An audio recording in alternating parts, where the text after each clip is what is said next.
Oke, nyambung Sheryl tadi dibilang sama Sheryl bahwa popularitasnya tinggi, hasil survei untuk di Depok dan bagus. yakin bahwa dia akan deliver dan punya rekam jejak yang baik. Nah, pertanyaannya rekam jejaknya dari mana? Kan dia belum punya pengalaman soal ini banyak sekali, memimpin sebuah perusahaan itu tidak mudah loh. Dan dia punya bukan satu tapi belasan gitu, puluhan. Saya yakin gini, privilege yang dipunyai Kaisang, satu-satunya privilege adalah apa? Dia hidup dari ayah seorang Jokowi dan kakaknya adalah Gibran. Dia punya insight bagaimana menjadi seorang kepala daerah yang punya hati, tidak korupsi, bisa mendengarkan rakyat, dan mau jeli melihat apa kebutuhan rakyat. Itu privilege yang dipunyai oleh Kaisang. Saya bisa membantu Sheryl dan Prof Musni ya, Mas Henry beda nanti ya. Saya bisa membantu untuk menjelaskan ini ya. Artinya gini, ketika Pak Jokowi menjadi wali kota, dia bukan seorang fungsionaris partai. Dia adalah pengusaha. Nampaknya memori Kaisang ini melekat di sana. Jadi dalam teori belajar sosial Kartoplan itu dinyatakan ini proses asosiasi namanya. Lalu dia mencoba dikembangkan dengan proses reinforcement. Ternyata bapak gua yang cuma pengusaha bisa kok jadi wali kota. Tadi kan masalahnya adalah yang kita perdebatkan ini bukan soal karena dia tidak punya pengalaman. Pak Jokowi tidak punya pengalaman, sudah terjawab oke. Sekarang ini yang belum terjawab adalah bahwa dia kan anak presiden. Oke lah dia bisa kayak bapaknya dulu pengusaha kok bisa kok jadi wali kota. Bahkan 2 kali terpilih. 2 periode di Solo, bisa naik menjadi gubernur, jadi presiden sekaligus, itu sudah terjawab ya, soal latar belakang, soal kemampuan. Artinya Kaisang ingin mengimitasi langkah bapaknya. Mengimitasi, dan begitu. Teori menyediakan untuk itu. Namanya teori social learning theory, asosiasi, reinforcement, dan imitasi. Jadi 3 teori ini sudah berlaku berpuluh-puluh tahun. Nah konsepnya yang sekarang kita perdebatkan, soal kepatutan tadi ya. Pak Musni berdiri, Mas Henry juga tidak patut karena dia anak presiden. Lalu anak presiden yang masih menjabat. Sheryl menjawab. Tapi nanti ketika dia melakukan pemilihan, kalau benar dia akan dicalonkan, Pak Jokowi tidak lagi presiden. Nah, Pak Musni bagaimana tanggapannya gitu? Pak, 2024 Pak Jokowi bukan presiden, jadi Kaisang bukan lagi karena anak presiden dia maju. Iya kan. Sudah lolos 2 orang ya, sudah lolos 2 orang. Oke sudah lah, 2 orang, tinggal 1. Ya kita lihatlah, kan belum tentu juga di Solo, di Depok ya. Ini kan keinginan dari mohon maaf ya, dari PSI, kan ingin menaikkan benderanya. Kalau mendukung ini Kaisang ini, kan ini nanti namanya melejit, akhirnya ya namanya politik mesti begitu Pak. Memanfaatkan momentum untuk menaikkan popularitas. Nah, itu nggak salah untuk PSI. Nah, bagi saya sebentar, ini saya perlu memperjelas. Jadi PSI sekarang sedang menunggangi popularitasnya Kaisang.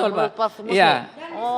Ya, dan disebut terus karena beliau itu anak presiden. Iya, PSI lagi memanfaatkan popularitasnya Kaisang. Ya tidak merasa, tapi kami masyarakat. Kalau PSI memanfaatkan, buktinya Kaisang setuju dan bahkan setelah PSI mengatakan kita mendukung kalau Kaisang mau menjadi wali kota Depok, justru partai-partai progresif lainnya juga ikut mendukung, baru bersuara.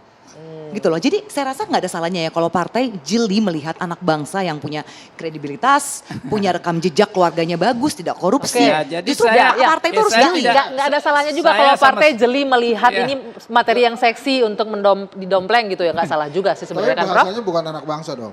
Jadi nggak salah dong kalau partai politik ngelihat anak presiden punya potensi gitu kan. Oh bukan, ya anak bangsa juga lah. Iya anak bangsa. Tapi anak ini kan presiden anaknya 3, 2 sudah lolos. Tinggal Mas Kaisang. Pertanyaan saya kan patut atau tidak? Ya terserah lah, ada yang mau bilang tidak patut boleh, yang bilang patut boleh. Kalau saya berpihak pada kalau menurut saya tidak patut. Kalau menurut masyarakat gimana hasil surveinya Kedai Kopi? Ini 58,8% masyarakat Indonesia tidak setuju dinasti politik. Ini yang Juni 2023 ini paling baru nih. Tidak setuju dengan dinasti politik, ini kaitan dengan Kaisang maju lagi dia. Kaisang maju nih ya? Enggak ada tentang Kaisang. Secara general tidak setuju dengan dinasti politik. Jadi menurut saya, tadi kan ada perdebatan, nanti kan di 2024 November Pak Jokowi sudah tidak lagi menjabat sebagai presiden. Itu bagus kalau kemudian memang ada proses demikian. Tapi kan tadi saya sudah katakan sudah lolos 2. Jangan sampai kemudian masyarakat beranggapan bahwa atau bercanda nih Pak Jokowi, maaf ya, untung aja anak Pak Jokowi cuma 3 gitu kan. Nah sekarang apakah Kaisang boleh? Boleh. Bisa nggak? Bisa.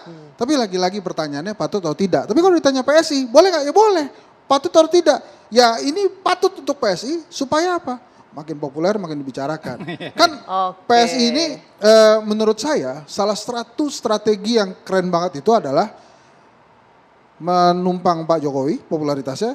Yang kedua jadi jubirnya Anies Baswedan, gitu kan? Sekarang udah berhenti nih jadi jubir Anies Baswedan. Jubir Anies Baswedan atau kritikus Anies Baswedan? PSI itu sering banget nyebut Anies Baswedan soalnya. Sebenarnya ada nama-nama lain yang kita juga calonkan untuk kepala-kepala daerah di berbagai tempat. Tapi karena memang ini anak presiden aja jadinya media memang nanyanya itu terus gitu loh. Bukti di DKI kita juga memajukan nama Grace Natali apa, tapi kan media memilih sendiri mainannya apa. Jadi bukannya PSI mau mendompleng atau apa ya, tapi media yang juga memilih. Sekarang gitu ada Helmi Yahya kan? Sebenarnya tentang etis tidak etis, patut atau tidak patut sudah dijawab. Tadi kan 56% masyarakat tidak setuju dinasti politik. Oke, berarti kan kalau nanti Kaisang maju, kan Pak Jokowi tidak presiden lagi. Kita lihat kalau yang tidak setuju akan menentukan pilihannya di sana. Saya kira itu. Biarkan rakyat yang menjawab. Sekarang ini dong, kita jawab nih. Ini kira-kira Depok Jawa Barat atau Depok Sleman, Yogyakarta? PSI udah tahu belum? Jangan-jangan. Apalagi itu berat wilayah PSI. Iya, sebentar. Enggak, jangan-jangan PSI yang ketipu juga. Berprinsip Soeharto kita lengserkan itu dengan isu KKN dan apa yang kita sebutkan tadi ini merupakan bagian dari nepotisme dan itu kita harus sampaikan agar tidak dilakukan. Kalau yang disampaikan oleh PSI tadi itu sekali lagi Soeharto itu 32 tahun karena kepala daerah ini pemilihan langsung rakyat yang memilih dan bukan hak prerogatif presiden untuk menaikkan seseorang. Oke, dipilih oleh tapi rakyat. kalau saya, menurut saya, mau Gibran, Bobi, Kaisang semuanya punya kualitas yang bagus dan harusnya memang diberikan kualitas kesempatan. apa nih untuk berbisnis, untuk memimpin daerah? Kualitas memimpin kan kita kan nggak boleh dong bilang lu nggak berkualitas sebelum dia mimpin, gitu kan? Itu jadi boleh-boleh aja. Nanti kita tinggal buktikan apakah Mas Kaisang mau berpromosi ala Aldi Taher. Kalau menurut saya yang tadi dengan Mbak Erina tuh promosi ala Aldi Taher. Gak usah pilih saya, tapi ngarep gitu ya. Supaya diomongin gitu. Aldi Taher tuh seperti apa? Tolong dijelaskan. Jangan pilih saya. Jangan pilih saya tapi ngarep gitu loh. Tapi kan juga kayak gitu juga, tapi kan. Tunggu pertanyaannya belum dijawab. Jangan-jangan PSI juga nggak tahu nih Depok Sleman apa Depok Jawa Barat nih Kaisang mau majunya. Kalau komunikasinya kan memang dengan PSI Depok. Depok Jawa Barat. Ini juga ada aja gitu-gitu. Enggak siapa tahu. Durasi loh kan? Enggak, abis itu kan Serial nanya lagi. Bro tolong itu dicek bro, itu mau Depok mana. Jadi saya ingin sampaikan selamatlah pada PSI karena memanfaatkan berdiri tegak dengan Pak Jokowi. Terus memilih Kaisang ini untuk memenangkan pertarungan 2024. Berdasarkan asas meritokrasi yaitu skill dan capability-nya. Oke, baik. Terima kasih Bapak Ibu semuanya, luar biasa. Menarik sekali diskusi kita malam hari ini. Kita akan tunggu jawabannya di Depok mana Kaisang akan maju dan biarkan rakyat yang akan menentukan apakah Kaisang akan jadi pemimpin kepala daerah atau tidak. Saya akhiri dua sisi malam hari ini. Saya Dwi Anggia, selamat malam. Kita jumpa lagi pekan depan. Sampai jumpa.